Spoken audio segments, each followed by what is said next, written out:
Olá, meu nome é Matheus Damasceno e junto com o Ícaro Garcia, minha dupla, nós vamos apresentar o nosso trabalho final da disciplina de Termodinâmica e Introdução à Física e Estatística, ministrado pelo professor Von Braun Nascimento.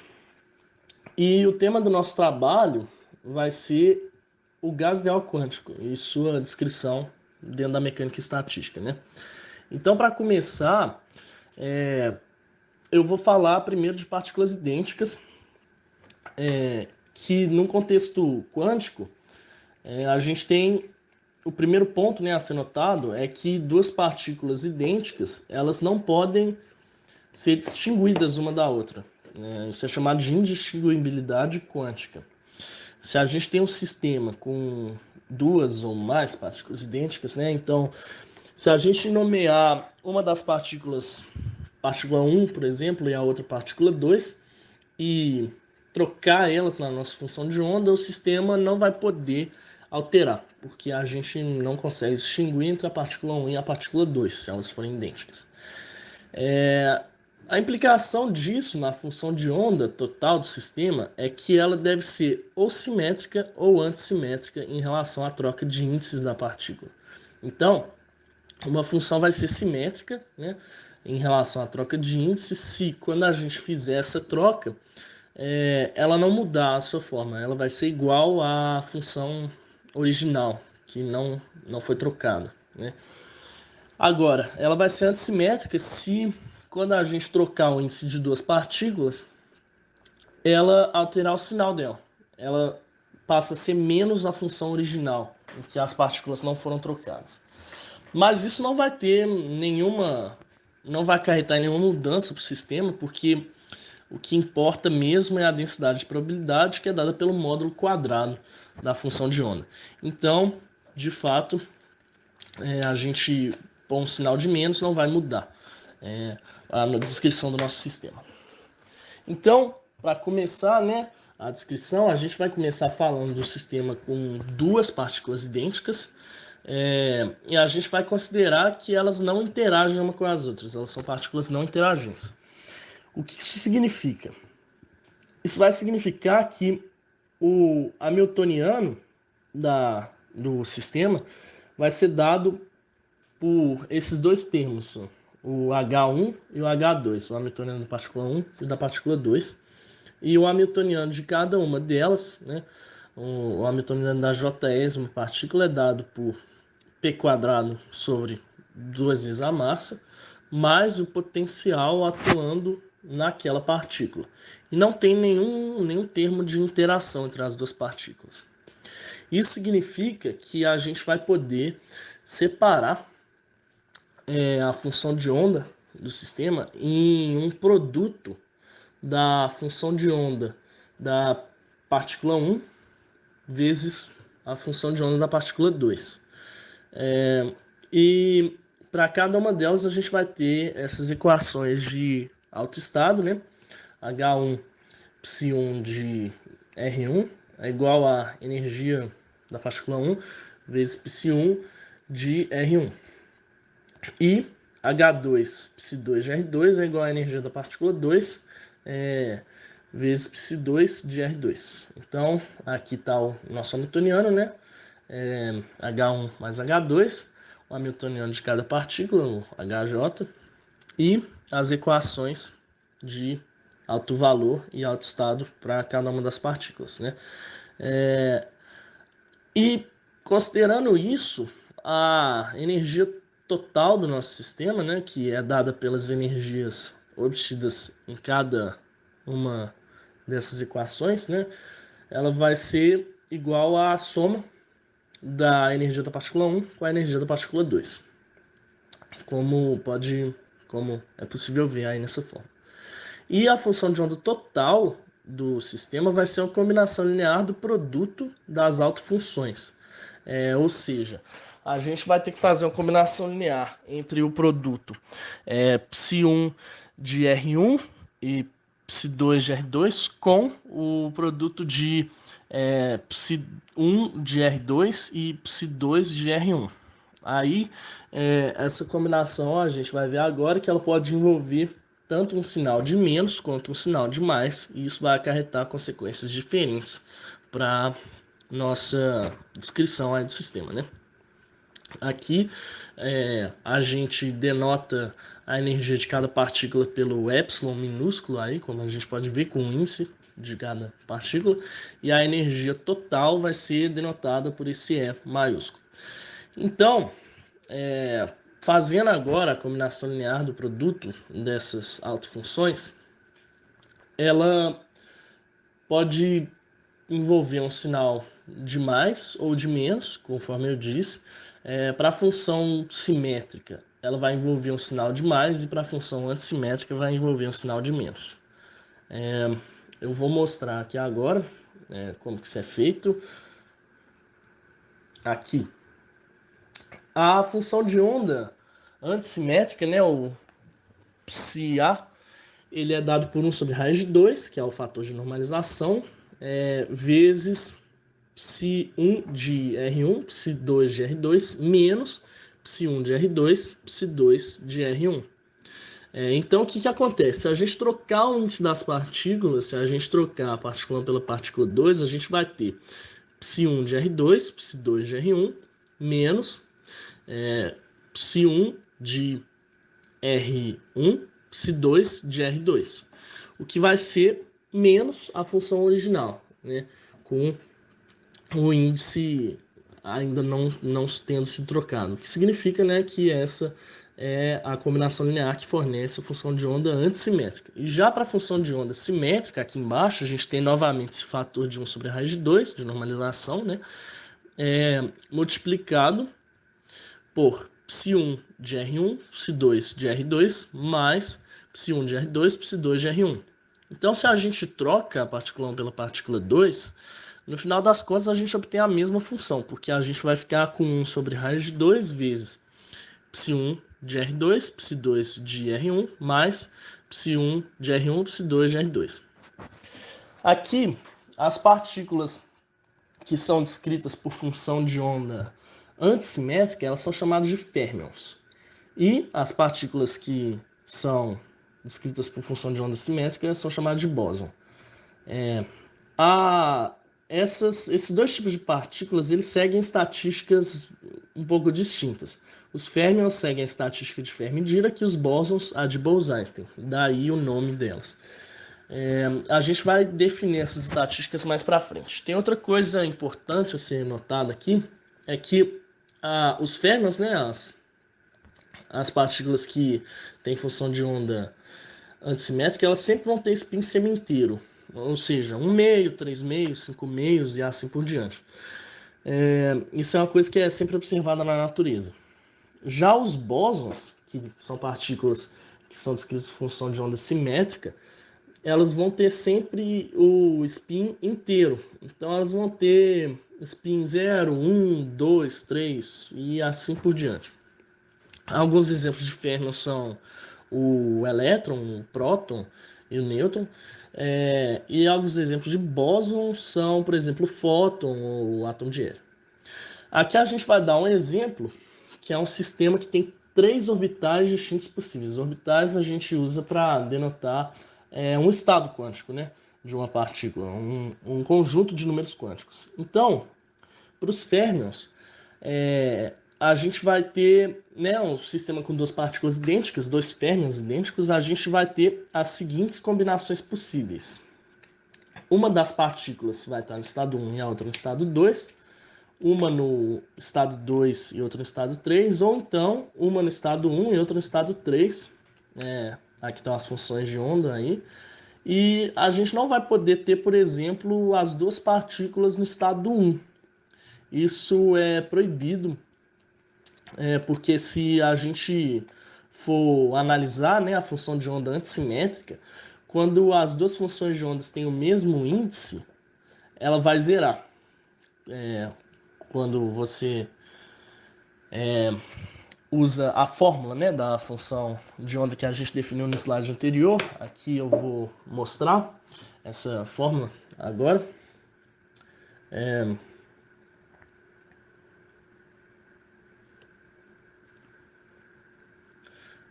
aqui estão as funções de ondas, né, para cada caso, mas para o caso em que a função de onda ela tem os mesmos índices, né, o que representa duas partículas no mesmo orbital, a gente vai notar que ela vai zerar, porque a gente vai ter psi, por exemplo, psi1 de R1, psi1 de R2, menos psi1 de R2, psi1 de R1, né? Isso é zero. Então, significa que esse estado não pode existir, né? Esse estado total não pode existir. Isso daí é sumarizado no princípio da exclusão de Pauli, que diz que férmions idênticos não podem estar no mesmo orbital. É uma consequência dessa definição da função de onda. Já para os bósons, a gente pode sim ter as duas partículas no mesmo orbital. No orbital 1, no orbital 2, no orbital 3, ou então uma no orbital 1 e outra no 2, uma no 2 e outra no 3, uma no 1 e outra no 3. E aqui, né, novamente, as funções de ondas aqui para os férmions, né, para cada caso. E aqui à direita a gente vê as funções de onda para os bósons, né? A gente tem, por exemplo, no caso de duas partículas estarem no mesmo orbital também. Agora a gente vai falar dos orbitais de uma partícula livre. No caso unidimensional, depois a gente vai estender essa análise para 3 dimensões.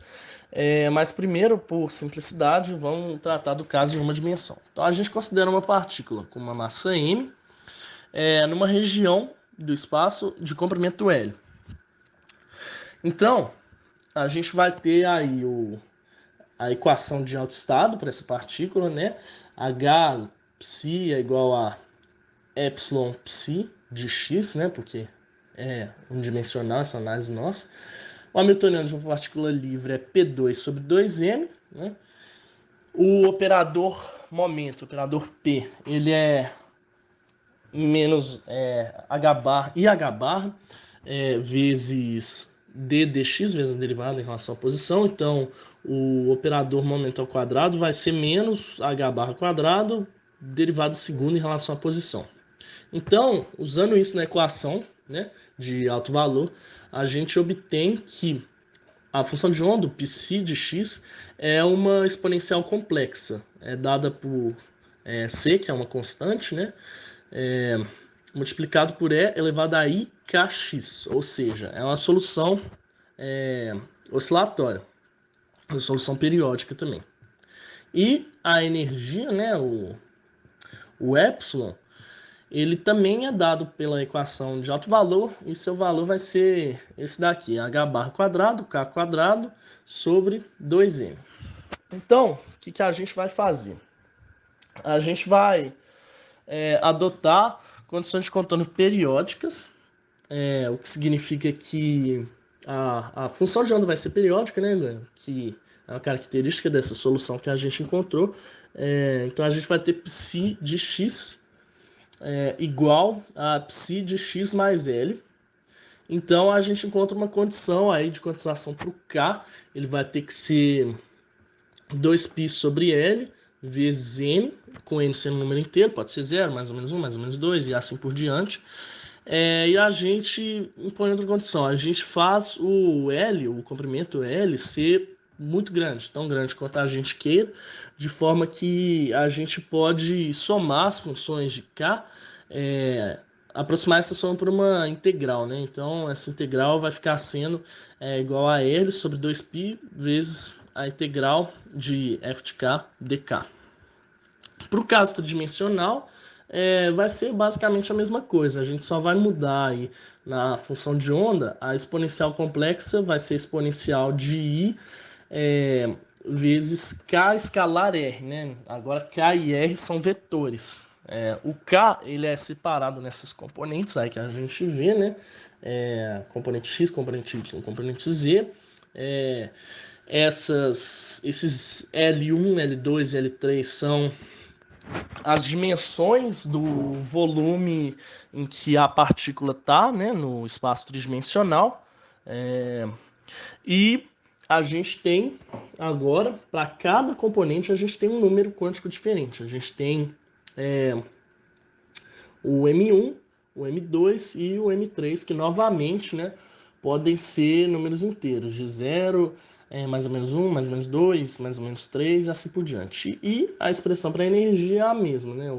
O epsilon é h barra cortado, ao quadrado, né? K quadrado sobre 2m. Aqui essa expressão aqui para energia. E novamente a gente faz essa aproximação para o L grande, né? Nesse caso para o V grande, para o volume grande, e a soma vira uma integral, né? V sobre 2π ao cubo, né? Esse V é o volume dessa região. E agora uma integral tripla, né? Em 3 dimensões, de f de k vetor, d3k. E nessa análise a gente também poderia incluir outros graus de liberdade nos orbitais, como por exemplo de spin, que vai ser o principal que interessa para a gente na mecânica quântica, mas a gente vai fazer isso outra hora. E agora a gente vai formular o problema estatístico do gás ideal quântico, né? Então, para caracterizar o estado quântico do gás ideal, a gente usa um conjunto de partículas, a gente denota por NJ o número de partículas no orbital J. Então, por exemplo, o N1 vai ser o número de partículas no orbital 1, N2 o número de partículas no orbital 2, NJ o número de partículas no orbital J, e assim por diante, né? Aqui o N1, o N2, o NJ, todos esses números fazem parte do conjunto NJ.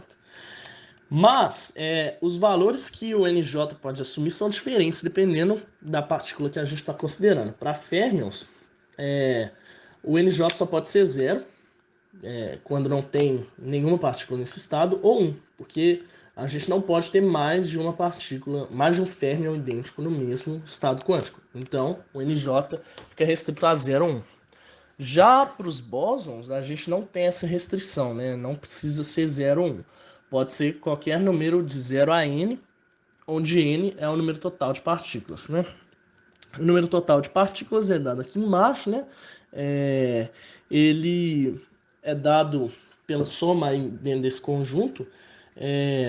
O número total de partículas ele é dado pela soma do número de partículas em cada orbital.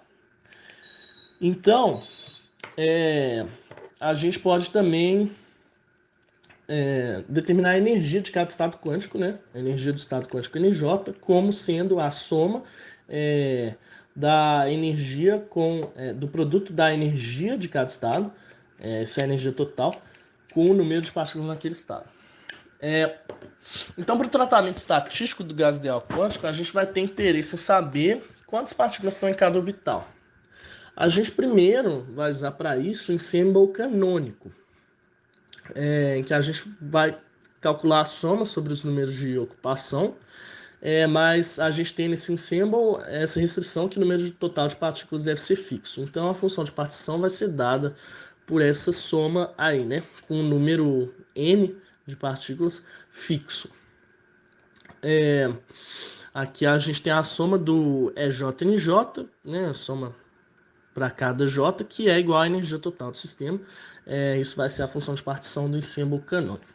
Agora, no ensemble grande canônico, o número de partículas não vai ser mais fixo, e aí a gente vai ter que somar também sobre todas as possibilidades, né, do número de partículas do sistema, que vai desde 0 até infinito. Então, a função de partição do ensemble grande canônico vai ser dada por essa soma de 0 até infinito da exponencial de beta mi n vezes a função de partição do ensemble canônico que a gente definiu no slide anterior, né? Então a gente pode abrir um pouco essa conta, né?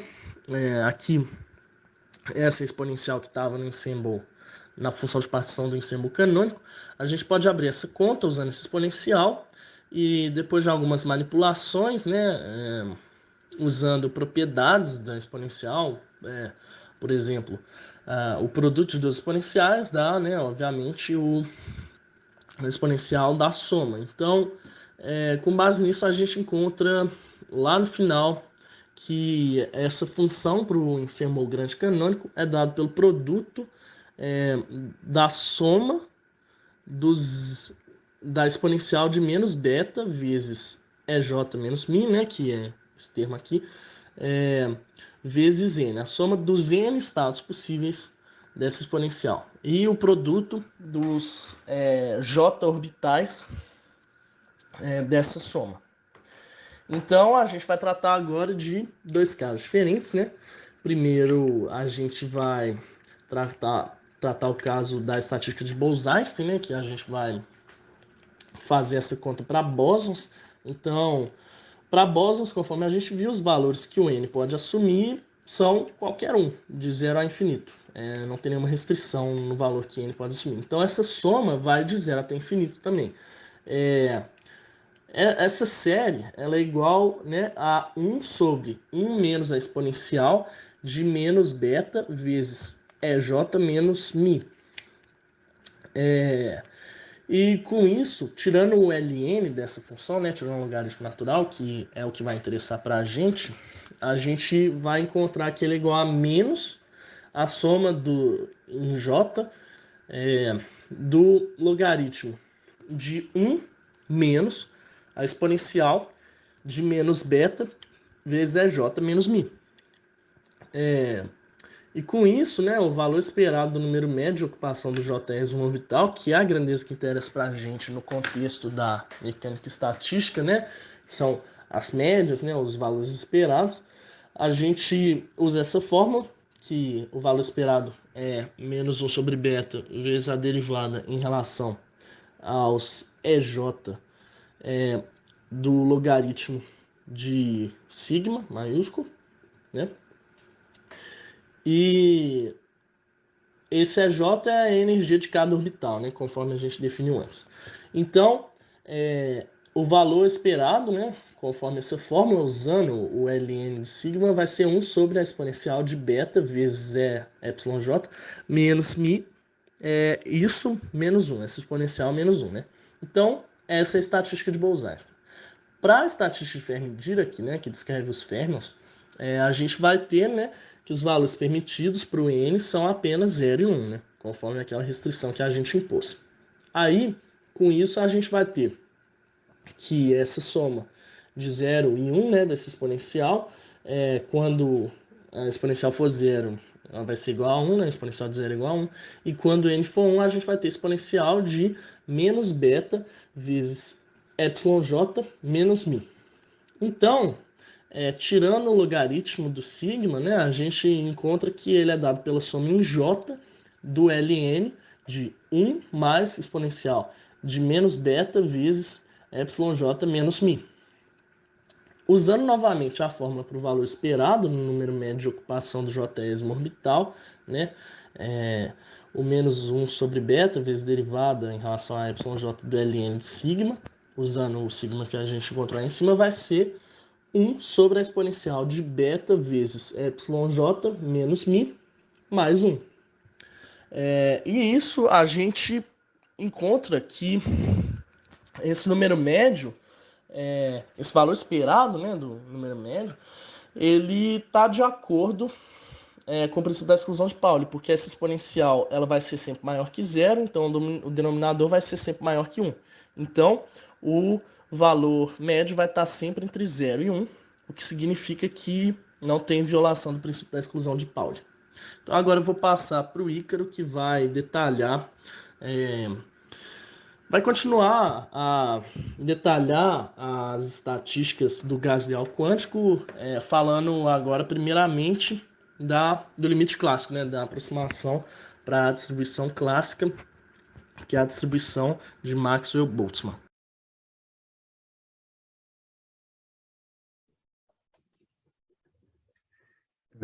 Aqui é o Ícaro Gabriel. Agora que o Matheus já acabou a parte dele, a apresentação dele, eu vou dar continuidade aqui no conteúdo. Então, vamos ver agora o limite clássico, tá? Que seria um limite aí para baixas temperaturas. Tá? A gente vai poder observar algumas características. Primeiramente, vamos fazer para os férmions, né? Que a gente tem essa expressão aqui que o Matheus teve no slide anterior, inclusive. Essa aí foi a expressão obtida pelo Matheus, tá, do valor esperado do número médio de ocupações, né, para cada valor de n aqui, para o j-ésimo orbital. Então, a gente está com essa expressão aqui. de fato, e a gente vai observar algumas características, né? A gente está pegando esse limite, então, do temperaturas baixas, tá? Então, a gente tem um beta grande nessa expressão aqui. Então, vamos olhar alguns limites, né, digamos. Então, primeiro, para esse epsilon, essa energia aqui, ela vai ser menor que o μ. Então, quando o epsilon for menor que o μ, essa expressão aqui dentro do parêntese, ela, na verdade, vai ser negativa, né? Vai ser menor do que 1, do que zero. Então, essa exponencial aqui vai ser uma exponencial negativa, com esse índice aqui, esse beta negativo. Então, nesse regime, nesse limite para betas grandes, o que vai acontecer é que, como que está negativo, vai tender para zero, né? Esse valor, então vai ficar 1 sobre 1, então o valor esperado aqui do número desse NJ, ele vai ser 1, simplesmente. E o outro caso é para quando o epsilon j for maior do que o μ, né? E quando ele for maior do que o μ, a gente vai ter que, isso aqui vai ser positivo, então essa expressão ela vai tender a zero, porque para o de beta grande, né, essa exponencial vai ser muito grande também, então como está 1 dividido por ela, vai explodir, digamos, né, vai para o zero, aliás, o valor dele. Isso para os férmions. Então a gente pode pegar também a expressão que o Matheus obteve para os bósons, né, para o NJ dos bósons, no caso, e a gente vai pegar também nesse limite, né, para temperaturas baixas.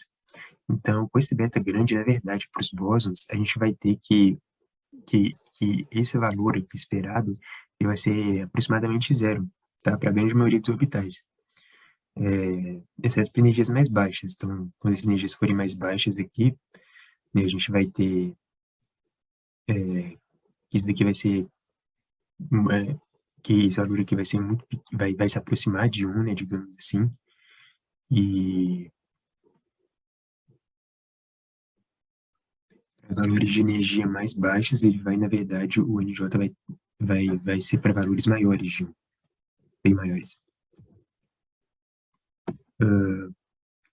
Então tá, claro, a gente está trabalhando numa situação clássica, né? Então, nesse caso, a gente não deve distinguir, a gente não pode distinguir entre os bósons e férmions. Então, a gente vai esperar obter o valor esperado do NJ menor do que 1 para qualquer J que a gente escolher, tá? Então, ou seja, nós vamos esperar que essa exponencial seja maior do que 1. A gente pode ver aqui, se ela for bem maior do que 1, isso aqui vai ser bem menor do que 1, né? Vai ser valor pequeno. E, enfim, então a gente vai definir esse z aqui, né, como sendo essa exponencial de beta mi, tá? Então, como isso daqui tem que ser maior do que 1, essa exponencial aqui tem que ser menor do que 1, tá? Então, isso vai dar um valor negativo, como vai estar sobre essa exponencial, né? Então, para valores grandes, esse z vai assumir valores pequenos, valores bem menor do que 1. Então, beleza. A gente pode expandir, então, as equações abaixo, né, a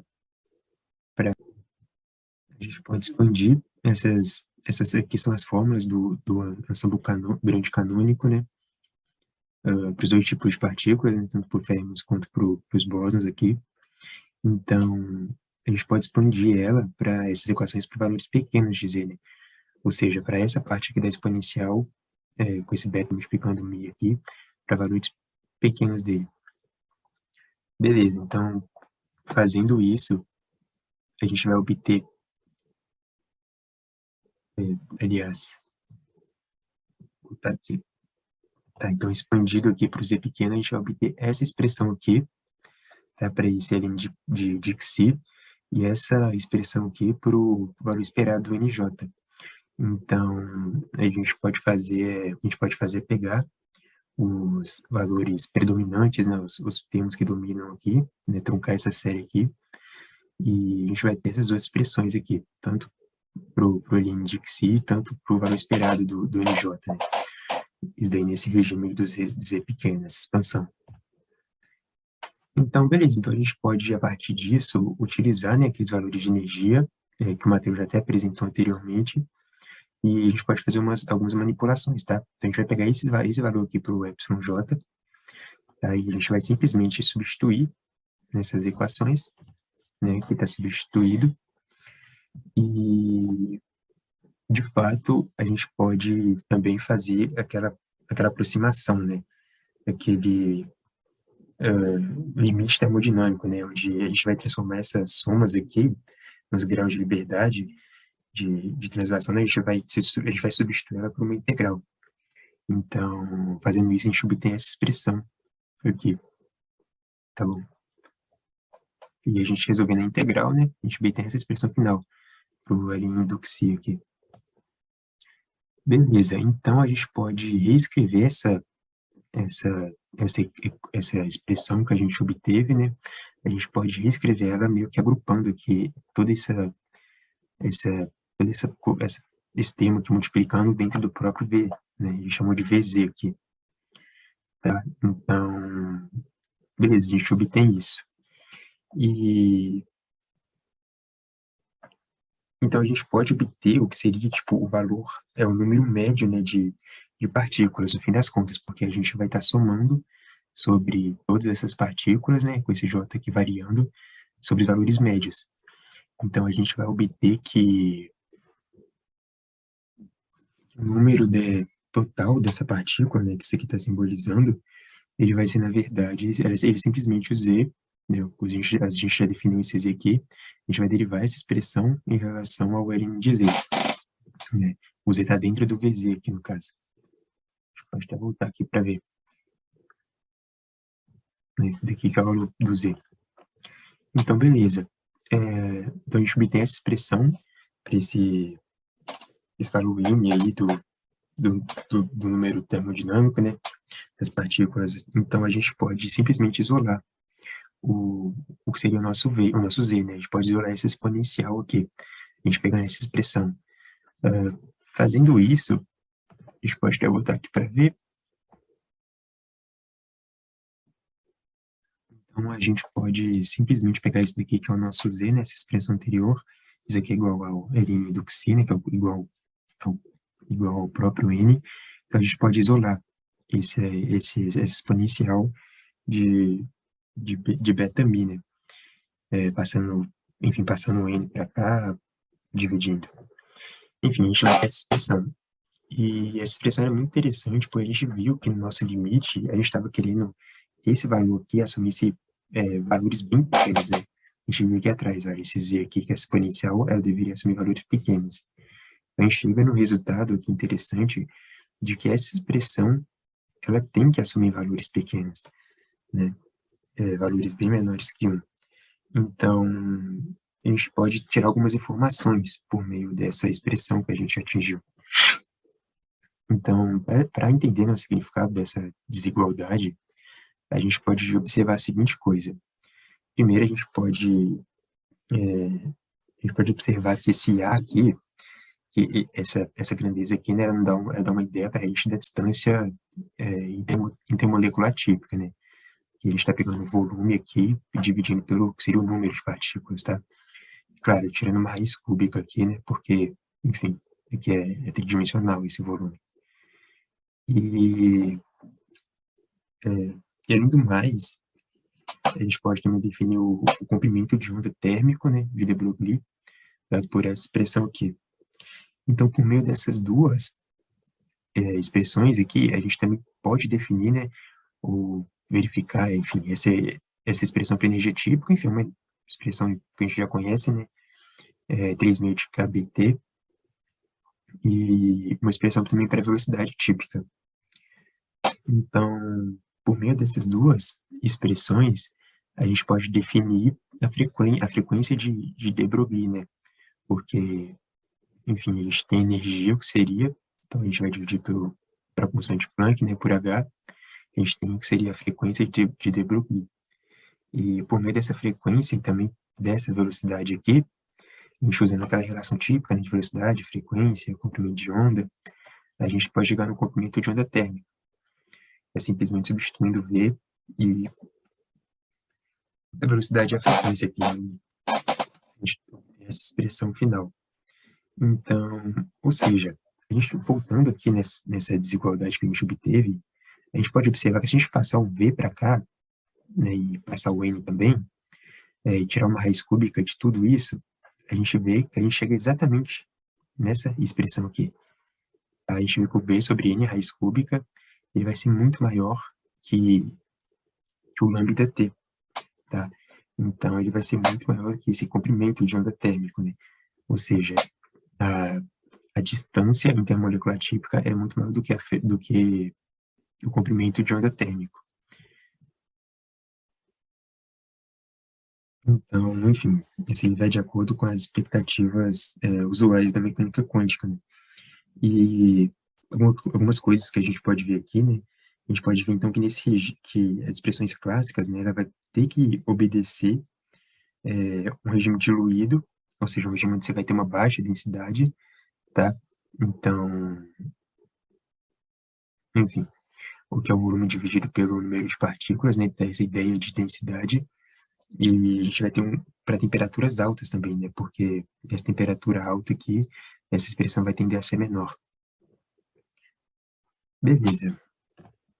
Agora, nós vamos também ver alguns resultados, né? Nós vamos utilizar alguns dos resultados obtidos nesse estudo nosso aqui, para a gente chegar em alguns outros resultados importantes também, tá?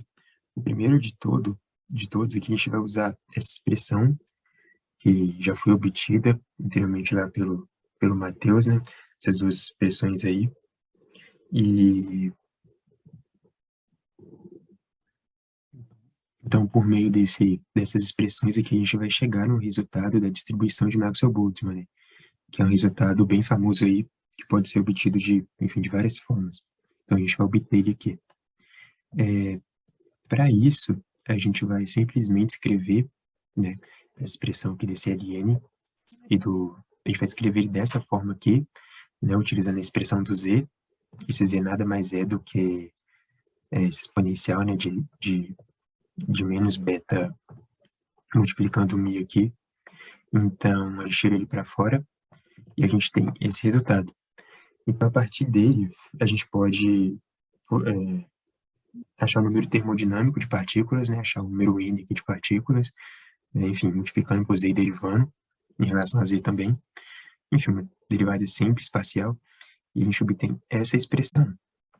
Então, voltando aqui para o valor médio, né, o esperado aí do NJ, a gente pega ele, também reescreve ele em função desse z, e isolando o z aqui nessa expressão, né, passando e dividindo aqui esse n sobre essa somatória, a gente pode substituir ele aqui nesse lugar, e a gente obtém simplesmente essa expressão aqui, para o valor esperado de NJ, né, para cada orbital J aqui.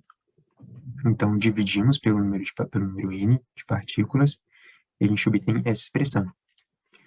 Mas, vejamos bem, esse NJ aqui, ou seja, o número de partículas em cada orbital J, dividido pelo número total de partículas, dá uma ideia para a gente de probabilidade de se ter, né, a partícula em um sistema com N partículas, de se ter partículas em um determinado orbital J, né?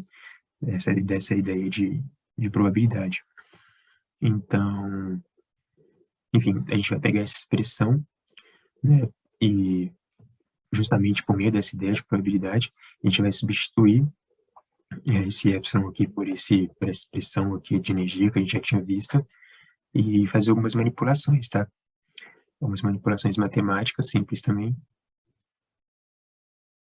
A gente vai pegar mais uma vez no limite termodinâmico, tá? Então, a gente vai transformar essa somatória aqui numa integral, tá? Aqui, no caso, essa probabilidade vai ser numa velocidade v, tá? Enfim, para um determinado volume de velocidade, digamos. E a gente pode resolver essa integral, e além do mais, a gente pode ter essa relação para deixar essa expressão aqui explícita, né, para a velocidade, a expressão aqui do k, relacionando o k com o momento, né, e consequentemente com a velocidade. Então a gente vai ter essa expressão final,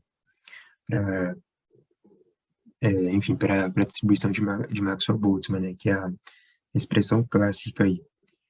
Então, enfim, é um resultado importante também obtido. A gente pode ver agora também algum outro limite, né, que a gente vai ver agora o limite clássico no formalismo de Helmholtz, tá? Então, a gente vai usar a expressão para energia livre de Helmholtz, tá? Para obter uma relação entre a entropia e a temperatura. Enfim, a gente vai obter uma relação, aliás, entre a entropia, né? A entropia em função da temperatura, do volume e do número de partículas nesse sistema. Enfim, então essa aqui é a expressão para energia livre de Helmholtz. A gente também vai usar a expressão do grande potencial termodinâmico e essa relação aqui do N com enfim, com essa grandeza. E a gente simplesmente vai substituir a energia livre de Helmholtz e a gente vai obter esse valor final aqui para ele. Então, finalmente, né, a gente pode obter a entropia como função da temperatura, do volume e do número de partículas no sistema. A gente faz isso utilizando essa relação aqui entre energia livre de Helmholtz e a entropia, né, derivando parcialmente em relação a T, para um determinado V e N, né, e a gente obtém esse resultado aí, tá? E enfim, esse S0 aqui também é essa grandeza aqui, e além do mais, a gente pode também utilizar, né, a equação do estado, que é PV igual a NKBT, e escrever em função de outras grandezas, né? A gente pode colocar pressão aqui no meio também, por exemplo. Enfim, utilizando essa equação do estado. Bom, beleza. Agora a gente vai ver também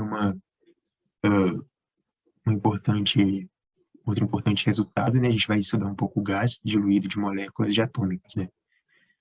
Moléculas, claro, com dois átomos. Então, a gente vai desprezar a interação, tá, entre os graus de liberdade. Desprezando essa interação entre os graus de liberdade, a gente tem que a função canônica de um gás diluído de molécula diatômica é dada por essa expressão aqui. Essa expressão aqui do Z. Então, enfim, esse Z interno aqui, na verdade, ele é a função de repartição interna, né? E para a maioria das moléculas heteronucleares, esse Z interno aqui, ele vai assumir essa expressão aqui, onde esse gamazinho aqui, tanto gama 1 e quanto o gama 2, ele é dado por essa expressão, né? Onde o S ele é o spin do núcleo aqui no caso. Então, esse M aqui, na verdade, ele é a massa total da molécula, né? Seria M1 mais M2, né? Massa do átomo 1 com a massa do átomo 2. Enfim, então, a gente também pode, enfim, obter as expressões tanto para o que seria a função de partição, né, de rotação, quanto a função de partição de vibração. Então, a gente tem que a de rotação é dada por essa expressão aqui, e a de vibração é dada pela expressão à direita. Tá? Então, a gente observando essas expressões, a gente pode definir as temperaturas, as características tanto de rotação quanto de vibração. Elas são dadas por essas expressões aqui, né? Onde o I aqui vai ser o momento de inércia e esse ômega aqui, ele é a frequência fundamental. Tá? Então, essas equações, essa equação, na verdade, do Z vibracional aqui, ela é simplesmente, ela é idêntica à função canônica de partição do modelo de Ising, né? Então, a gente sabe que a contribuição do calor específico, né, volume constante, para esse caso vibracional, ele vai ser dessa forma aqui, dado por essa expressão, né, relacionado com essas temperaturas aqui, né, no caso vibracional, V. Então, beleza, então nós podemos analisar, né, alguns limites aqui, para esse calor específico. Um que a gente pode analisar é o limite para baixas temperaturas, né, então, para um T aqui muito menor do que esse θ V. Então, nesse caso, quando um T ele é muito menor do que o θ V, a gente pode perceber que isso aqui vai explodir, né, esse termo de baixo aqui, ele vai predominar, então ele vai crescer muito e o calor específico vai se anular. Já para altas temperaturas, esse limite aqui, ele vai tender a 1 e a gente recupera, né, o resultado clássico, tá? Dado pelo termo de partição, onde esse calor específico de vibração vai ser igual simplesmente vai ser simplesmente o KB. Agora a gente pode tratar esse Z rotacional, que a gente obteve aqui atrás, a gente obteve aqui a expressão para o Z rotacional, a gente vai usar uma ferramenta matemática, né, que é chamada de expansão de Euler-Maclaurin, né, ou seja, se a gente tem uma função que seria φx aqui, é bem comportada, a gente pode escrever essa expansão desta forma aqui. Então, aplicando essa expansão para o Z rotacional, a gente obtém, essa expressão aqui, né, para o valor dela. E a gente também pode, e a contribuição, né, do calor específico rotacional, consequentemente, vai ser dado por essa expressão. Então, é interessante observar também, né, que para esses valores altos aqui de temperatura, a gente obtém também que o calor específico rotacional vai ser igual a KB. Enfim, esse gráfico aqui, ele é uma distribuição, né, ele mostra a dependência do calor específico rotacional com a temperatura. Então, a gente pode ver que tem uma espécie de calombo aqui, né, ele começa a crescer, e depois ele estabiliza, né, próximo de 1, ou seja, esse calor específico ele vai ser igual ao KB. Na tabela aqui à direita, a gente tem alguns valores, né, dessas temperaturas aqui, tanto rotacional quanto vibracional, para algumas moléculas diatômicas, né? Então, a gente tem para o hidrogênio, para o nitrogênio, O2, CO, NO e o HCl, tá? É interessante observar que, enfim, exceto pela molécula de hidrogênio, né, essa temperatura característica aqui, o ΔR, ele é bem pequeno, né? Para todas as outras, né, eles obtêm um valor bem pequenininho, diferente do teta vibracional aqui, né, que aqui está um 10 a 13 aqui, que enfim, assume valores grandes. Então é isso, esse trabalho que o Matheus queria nos apresentar sobre o Gauss-Deal quântico, e muito obrigado.